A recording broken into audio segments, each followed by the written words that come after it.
मायके की गर्मा गर्मी वर्सेस ससुराल की नरमी। अरे तेरी इतनी हिम्मत, तेरी वजह से मेरा मुंह जल गया। अरे तेरी माँ तो मर गई लेकिन तू अपनी आदत नहीं छोड़ेगी। अपनी माँ के साथ तू भी क्यों नहीं मर गई? देखिए, मेरा विश्वास कीजिए, मैंने ये सब जानबूझकर नहीं किया है। वो ठंडा था, इस वजह से मैंने सोचा कि गर्म पानी पीने से गले को राहत मिलेगी। तुझे किसने कहा था? मैं तेरी सारी बातें समझती हूँ, रुक अभी बताती हूँ मैं तुझे। तूने गर्म पानी से हम सबका मुंह जलाना चाहा ना? अब तुझे पता चलेगा गर्मा गर्म गर्मी किसे कहते हैं। इतना कहकर शकुंतला निशिता का हाथ पकड़कर जमीन पर घसीटते हुए किचन की तरफ ले जाने लगती है। चाची, चाची ऐसा मत कीजिए, चाची हाथ में लग रहा है, चाची। शकुंतला निशिता की एक नहीं सुनती और घसीटते हुए ले जाकर किचन में गर्म पानी करके निशिता का हाथ गर्म पानी में डाल देती है। चाची मेरा हाथ छोड़ दीजिए, मुझे गर्म पानी में से हाथ निकालने दीजिए, बहुत चल रहा है, पानी बहुत गर्म है। शकुंतला निशिता की एक नहीं सुनती और पकड़ते हुए पानी में निशिता का हाथ डालकर 10 मिनट तक छोड़ देती है। अब पता चलेगा तुझे असली गर्माहट किसे कहते हैं। तूने हमारा मुंह जलाना चाहा था ना? अब ये जला हुआ झुलसा हुआ हाथ लेकर घूम। इतना कहकर शकुंतला किचन से चली जाती है और निशिता जमीन पर बैठकर रोने लगती है। मेरे साथ ऐसा क्यों होता है? क्यों माँ, आप मुझे क्यों छोड़कर चले गए? मुझे लगता ही नहीं है कि ये मेरा अपना परिवार है। सभी अपनों के बीच कितनी गर्मा गर्मी चलती रहती है, सब मुझ पर अपना गुस्सा निकालते हैं, मैं क्या करूं? इस तरह निशिता थोड़ी देर रोती है और फिर माँ मेरे पास नहीं आ सकती, लेकिन मैं माँ के पास तो जा सकती हूँ ना? यह सोचकर निशिता तुरंत उठती है, अपने आंसू पोंछकर अपनी माँ के कब्र के पास जाकर जमीन पर बैठकर रोने लगती है। माँ, मुझे आपकी बहुत याद आ रही है। पहले भी यहाँ ऐसा ही गर्मा गर्मी का माहौल था, लेकिन आपके जाने के बाद तो यह और भी ज्यादा बढ़ गया है। निशिता इसी तरह अपनी माँ के कब्र के पास बैठकर बातें कर रही थी। वहीं दूसरी तरफ माँ, वो कल मुई कहाँ गई? तब से उसे बुला रही हूँ, मुझे भूख लगी है, खाना खाना है। भाग गई ना वो फिर से अपनी इस मरी हुई माँ की कब्र के पास। इसकी अक्ल तो मैं ठिकाने लाती हूँ। अपने परिवार के साथ शकुंतला निशिता के पास पहुंचती है, जहां निशिता कपड़े के बगल में बैठकर रो रही थी। अपनी ये मगरमच्छ के आंसू निकालना बंद कर। सब समझती हूँ तेरा नाटक, काम से जी चुराने का अच्छा तरीका है। सही बात है, वैसे तेरा नाटक एकदम असली लग रहा है। कौन सी अकेडमी से सीख कर आई है ये झूठे आंसू निकाल कर रोना? और हाँ, अगर इतनी ही अपनी माँ की याद आ रही है ना, तो उसके पास ही चली जा। वो तो मर गई, तुझे यहाँ छोड़ गई, और तू भी एक ड्रामेबाज। हम घर जा रहे हैं, हमारे घर पहुँचने से पहले अगर तू घर नहीं पहुँची तो देख तेरा क्या करते हैं। शकुंतला निशिता को एक लात मारकर वहाँ से चली जाती है। पता नहीं चाची हर वक्त मुझे मारती क्यों रहती है। मेरे मायके में ही इतनी गर्मा गर्मी चलती रहती है, क्या मुझे ससुराल में नरमी मिल पाएगी? अच्छा मैं जा रही हूँ माँ, वरना लेट होने पर सब लोग मुझे और मारेंगे।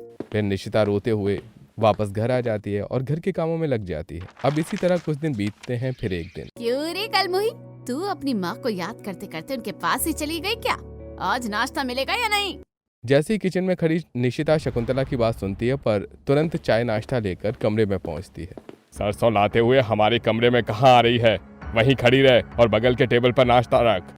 अभी वीरेंद्र को निशिता के होने वाले ससुराल वालों का फोन आता है। हेलो समदन जी, निशिता ठीक तो है ना? उसकी माँ इस तरह उसे छोड़कर चली गई, बेचारी कितनी परेशान होगी। देखिए आप लोग चिंता मत कीजिए, हम शादी की तारीख आगे बढ़ा सकते हैं। अरे कोई जरूरत नहीं है शादी की तारीख आगे बढ़वाने की, वैसे भी इसकी माँ मर गई है, इसे हम जैसे तैसे झेल रहे हैं। अच्छा ही होगा कि इसकी शादी जल्द से जल्द हो जाए। मैं आपकी बातें समझ सकती हूँ, लेकिन बेचारी की माँ मर गई है, आपको उसके साथ इतनी गर्मा गर्मी जैसा व्यवहार नहीं करना चाहिए, थोड़ी नरमी से पेश आइए। ये उसका मायका है और उसके मायके में इस तरह से गर्मा गर्मी ही चलती है। और वैसे भी आप अपने काम से काम रखिए, शादी ऑलरेडी 1 महीने आगे बढ़ गई है और अब 1 महीने बाद ही शादी होगी। इतना कहकर शकुंतला फोन कट कर देती है।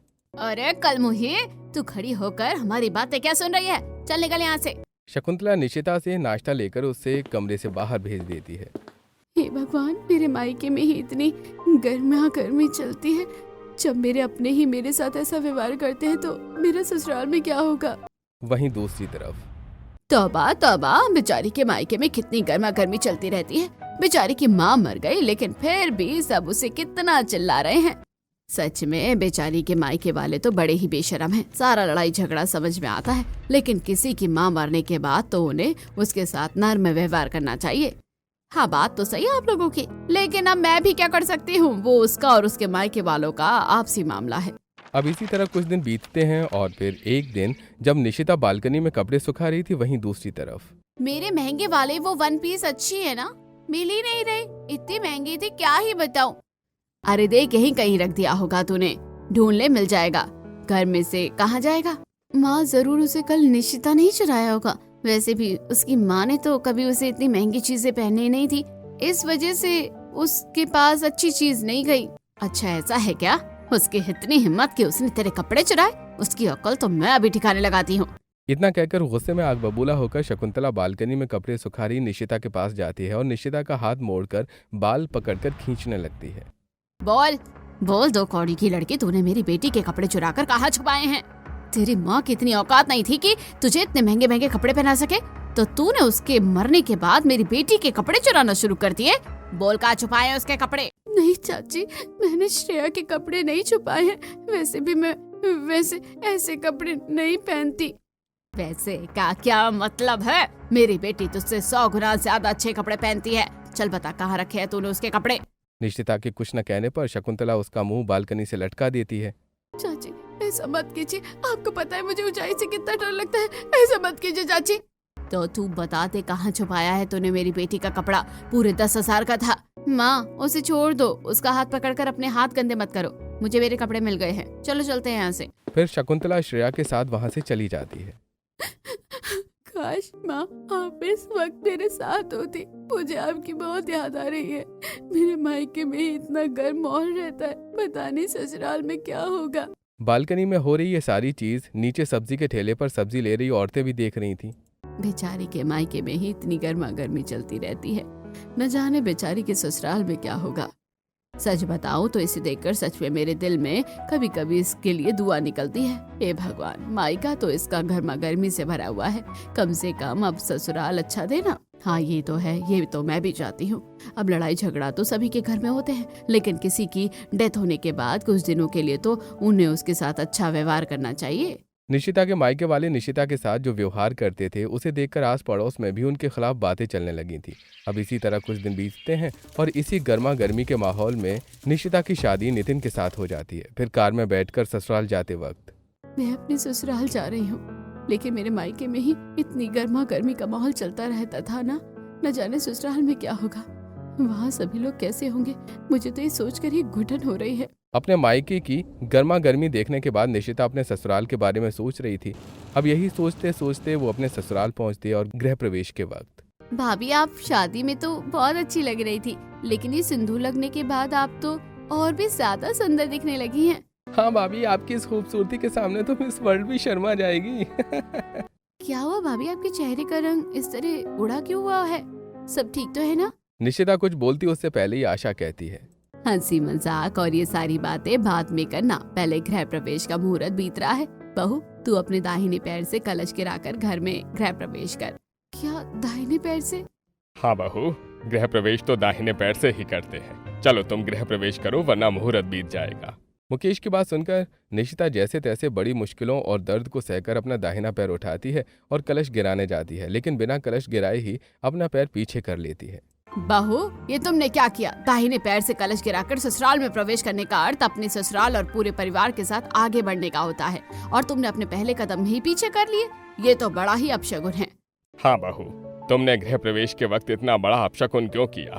तुम्हारे पास थोड़ा सा भी दिमाग नहीं है क्या? सभी की बातें सुनकर निशिता बहुत ज्यादा डर जाती है और बिना किसी को कुछ कहे चुपचाप गृह प्रवेश करके नितिन के साथ कमरे में चली जाती है। माँ मेरा अंदाजा बिल्कुल सही था, जिस तरह मायके में गर्मा गर्मी का माहौल रहता था उसी तरह मेरे ससुराल में भी है।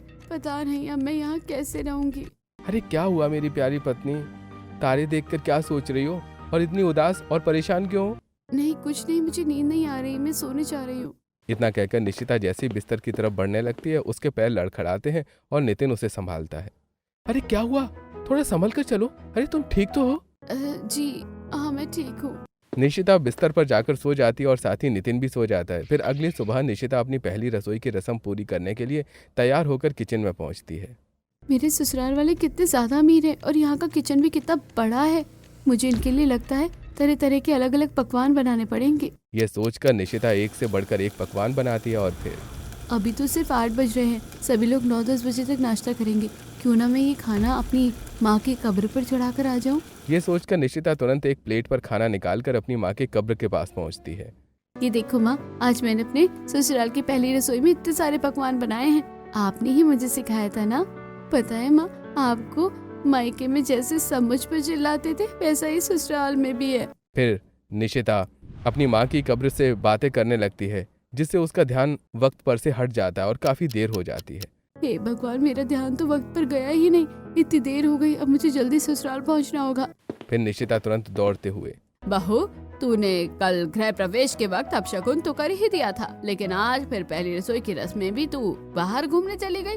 नहीं, ऐसा नहीं है, मैं बाहर घूमने नहीं गई थी, बल्कि बहू चुप हो जाओ, अपनी ये सफाई देना बंद करो। तुम्हारी वजह से एक के बाद एक अपशकुन हो रहे हैं। तभी निशिता की बात सुने बिना उसे डांट रहे थे, तभी वहां आयुष और ऊपर कमरे से नितिन आता है। माँ, आप भाभी को डांटना बंद कीजिए, इसमें भाभी की कोई गलती नहीं है, और भाभी बाहर घूमने नहीं बल्कि अपनी माँ की कब्र पर खाना चढ़ाने गई थी। क्या? लेकिन फिर भी कल तो तूने अपशगुन किया था ना। माँ, कल भी निशिता की कोई गलती नहीं थी। दरअसल निशिता कलश नहीं गिरा पाई क्योंकि उसके दाहिने पैर में बहुत तेज चोट लगी है। क्या? लेकिन बहू, अगर ऐसी बात थी तो तूने हमें बताया क्यों नहीं? बिन वजह हम तुझ पर इतना चिल्ला बैठे। बताया तो इसने मुझे भी नहीं है, लेकिन ये कल रात को जब सो रही थी तब। अरे, ये इतनी ठंड में बिना कंबल ओढ़े क्यों सो रही है? मैं इसे उड़ा देता हूँ, साथ ही हीटर भी ऑन कर देता हूँ। फिर नितिन हीटर ऑन करता है और फिर जब निशिता को कंबल उड़ाने जाता है तो अरे, ये क्या? निशिता के तो दाहिने पैर में इतनी तेज चोट लगी है, तभी वो गृह प्रवेश नहीं कर पा रही थी। लेकिन इसने किसी को बताया क्यों नहीं? मैं दवाई लगा देता हूँ। और फिर मैंने तुम्हें दवाई लगाकर कंबल उड़ा दिया। वैसे अभी भी मेरा यही सवाल है, तुमने हम में से किसी को भी इस बारे में बताया क्यों नहीं? वो मैंने सोचा कि जब मायके में कोई मेरी केयर नहीं करता और पूरे परिवार के बीच गर्मा गर्मी का माहौल बना रहता था, तो फिर ससुराल में किसी को क्या ही फर्क पड़ेगा। देख बहू, तेरे मायके में सभी के बीच चाहे जैसा भी माहौल रहा हो, लेकिन एक बात हमेशा याद रखना, तू इस घर की बहू नहीं बल्कि बेटी है। हाँ बहू, इस घर में कीर्ति और रितिका का जितना हक है उतना ही तेरा भी। हमें माफ कर दे, हमें पता नहीं था कि तू अपनी माँ की कब्र के पास गई थी, और कल तूने जो गलती की वो जानबूझकर नहीं की। हाँ बहू, मुझे माफ कर देना, मैं कल तुझे बेवजह कुछ ज्यादा ही चिल्ला दी थी। इसकी कोई जरूरत नहीं है, सच में आप लोग बहुत ज्यादा अच्छे हैं। मैं कहाँ आप लोगों को गलत समझ रही थी। भाभी, मेरे घर वाले बहुत अच्छे हैं और वो आपकी भी बहुत फिक्र करते हैं। चलिए अब सभी नाश्ता कर लेते हैं। मैं अभी नाश्ता लगाती हूँ डाइनिंग टेबल पर। नहीं बहू, तेरे पैर में चोट लगी है ना, तू डाइनिंग टेबल पर बैठ और मैं और कीर्ति मिलकर सभी का खाना निकालते हैं। फिर निशिता अपने ससुराल वालों के साथ डाइनिंग टेबल पर बैठती है और आशा खाना लगाती है। फिर सभी खाना खाना शुरू करते हैं। वाह भाभी, आपने क्या खाना बनाया है? हाँ भाभी, सच में खाना तो बहुत ज्यादा टेस्टी है। इतना टेस्टी खाना तो माँ भी नहीं बनाती है कभी। अरे रितिका बिटिया, ये मत बोल, वरना कहीं तेरी माँ गुस्सा हो गई ना, तब बताएगी अच्छे से। अरे भला मैं क्यों गुस्सा हूँ, मेरी इतनी अच्छी प्यारी सी बहू है, उसकी तारीफ सुनकर तो मुझे ही खुशी मिलेगी। आखिरकार बहू किसकी है। इसी तरह फिर हंसी मजाक करते हुए खाना खाते हैं और निशिता को पहली रसोई गिफ्ट मिलता है। और इसी तरह शाम को माँ जी, वो पूछने आई थी कि रात के खाने में क्या बना दूं। बहू, तुझे कुछ बनाने की जरूरत नहीं है, अभी तो तू आराम कर। हाँ भाभी, हमें पता ही नहीं था कि आपके पैरों में इतनी तेज चोट लगी है, और जब पता है तो आप अपना ध्यान रखिए, काम हम कर लेंगे। अरे लेकिन आप लोग कैसे? अरे बहू, तू आज आई है, तेरे आने से पहले भी तो मैं और कीर्ति ही और साथ में रितिका मिलकर काम करते थे। अभी कुछ दिन तक ऐसा ही होगा जब तक तेरे पैर सही ठीक से नहीं हो जाते। फिर सभी लोग निशिता को सोफे पर बिठा देते हैं और खुद काम करने चले जाते हैं। और अब इसी तरह कुछ दिन बीतते हैं। निशिता के ससुराल वाले उससे बहुत ही नरमी से पेश आते हैं। और फिर एक दिन, मेरे ससुराल वाले कितने अच्छे हैं। एक तरफ मेरे मायके में जहाँ सबका दिमाग गर्म रहता था, और यहाँ मेरे ससुराल वाले कितनी अच्छी तरह से बातें करते हैं मुझसे, कितनी नरमी होती है इनकी बातों में। निशिता ये सोच रही थी कि तभी उसके कमरे में आशा आती है। बहू, तेरे पैर ठीक तो हो गए? तू एक काम करेगी, बाहर से जाकर सब्जी ले आ, क्योंकि मेरे घुटने में बहुत दर्द हो रहा है। हाँ हाँ, कोई बात नहीं माँ जी, मैं जाकर सब्जी ले आती हूँ मार्केट से। निशिता तुरंत तैयार होकर सब्जी मार्केट पहुंचती है और सब्जी लेकर लौटने लगती है। मैंने सब्जी तो ले ली, वैसे ये रास्ता तो मेरी माँ की कब्र से होता हुआ जाता है, क्यों ना मैं एक बार माँ से मिलकर आऊँ। वैसे भी बहुत दिन हो गए हैं मैं माँ की कब्र के पास नहीं गई। ये सोचकर निशिता तुरंत एक माला खरीद लेती है और अपनी माँ की कब्र पर चढ़ाकर वहां बैठ जाती है। पता है माँ, आपको मेरे ससुराल वाले बहुत अच्छे हैं। मैंने आपको कहा था ना कि वहाँ का घर का मिजाज कुछ अलग है, लेकिन ऐसा नहीं है। उनकी बातों में बहुत नरमी होती है। लेकिन माँ, फिर भी मुझे आपकी बहुत याद आती है। माँ, आप मुझे इस तरह छोड़कर क्यों चले गए? निश्चिता बातें करते करते रोने लगती है और फिर इसी तरह रोते रोते काफी देर हो जाती है। अरे, ये फोन किसका आ रहा है? ओह शिट, मेरे ससुराल से निकले हुए मुझे 3 घंटे हो गए। अब तो सब लोग मुझ पर बहुत गुस्सा करेंगे, जैसे मायके में करते थे। मुझे जल्दी घर जाना होगा। ये सोचकर निश्चिता रोते रोते जैसे तैसे खड़ी होती है कि तभी वहां रखे एक पत्थर से उसका हाथ में चोट लग जाती है और खून बहने लगता है।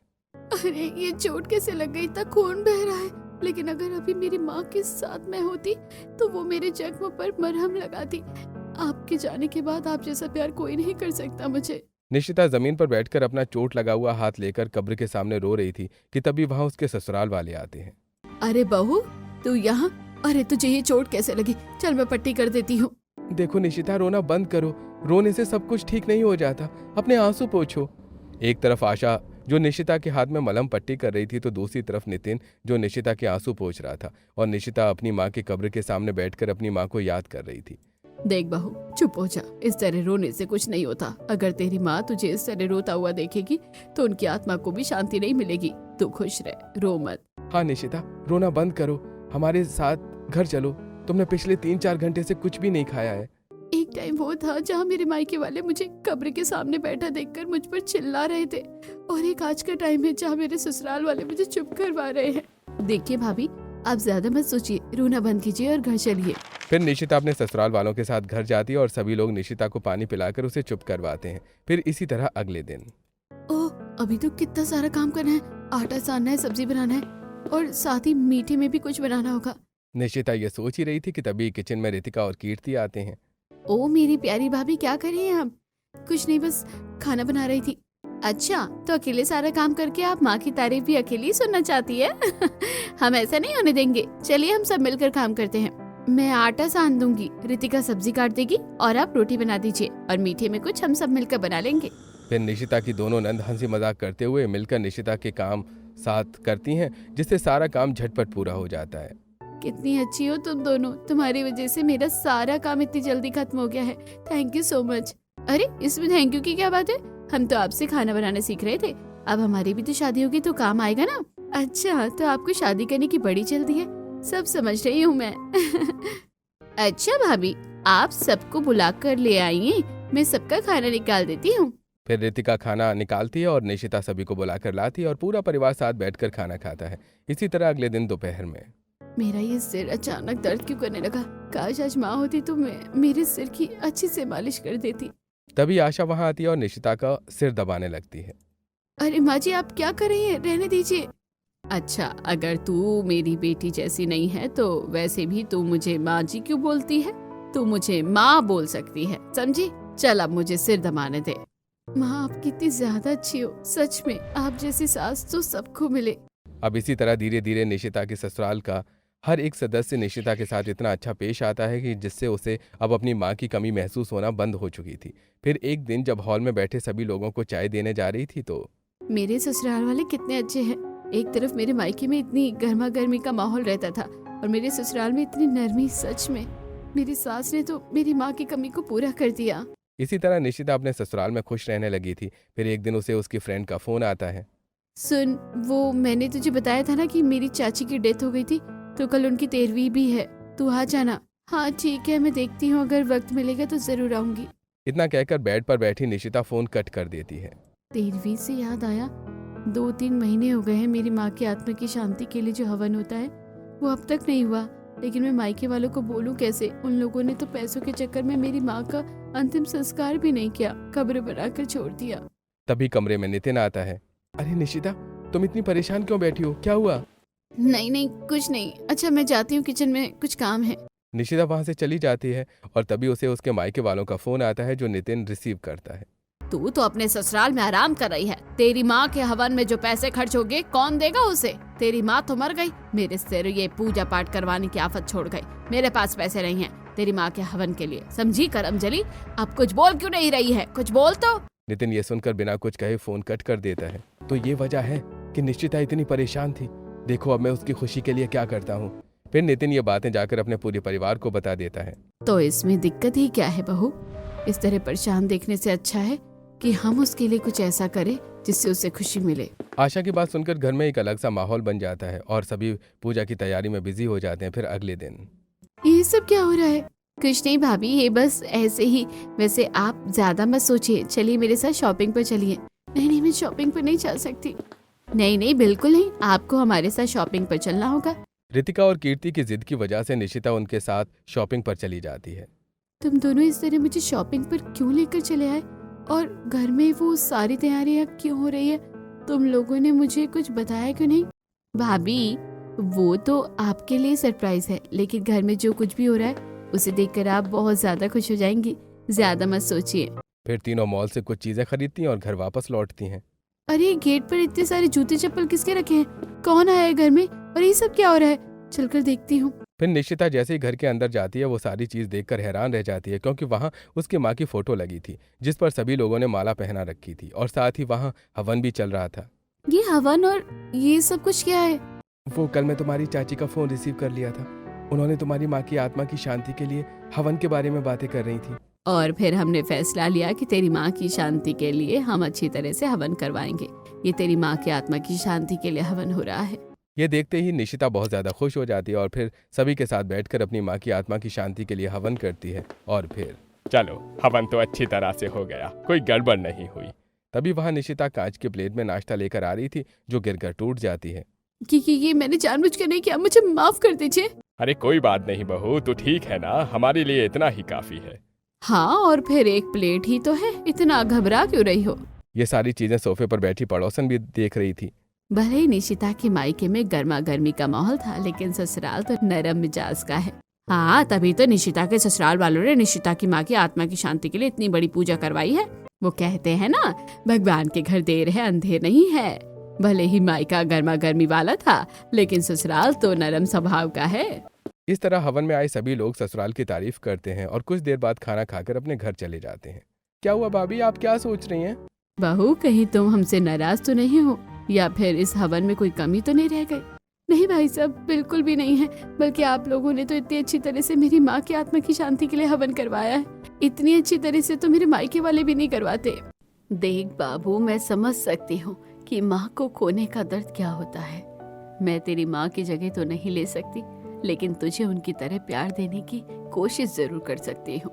सच में माँ और बाकी सब लोग बहुत ज्यादा अच्छे हैं। भले मेरे मायके में रिश्तों के बीच गर्मा गर्मी का माहौल रहता था, लेकिन मेरा ससुराल नरम मिजाज का है। तेरे मायके वाले तुझ पर क्यों चिल्लाते थे? तेरे मायके में इतना गर्म माहौल क्यों बना रहता था? ये सब हमें नहीं पता, लेकिन एक बात अच्छी तरह से समझ ले कि ये तेरा ससुराल नहीं बल्कि तेरा खुद का अपना घर है। जितना हक यहाँ नितिन रितिका का है उतना ही तेरा भी है। हाँ, और तुम मुझे अपनी सास नहीं बल्कि माँ की तरह समझो, और तू इस घर की बहू नहीं बेटी की तरह है। मैं आने से पहले बहुत घबराई हुई थी कि न जाने मेरे ससुराल कैसा होगा, लेकिन आप लोगों के इस नर्म मिजाज की वजह से आज मैं बहुत ज्यादा खुश हूँ। अपने नर्म मिजाज वाले ससुराल से इतना प्यार पाकर निशिता को अपनी माँ की कमी महसूस नहीं होती और वह खुशी खुशी रहने लगती है।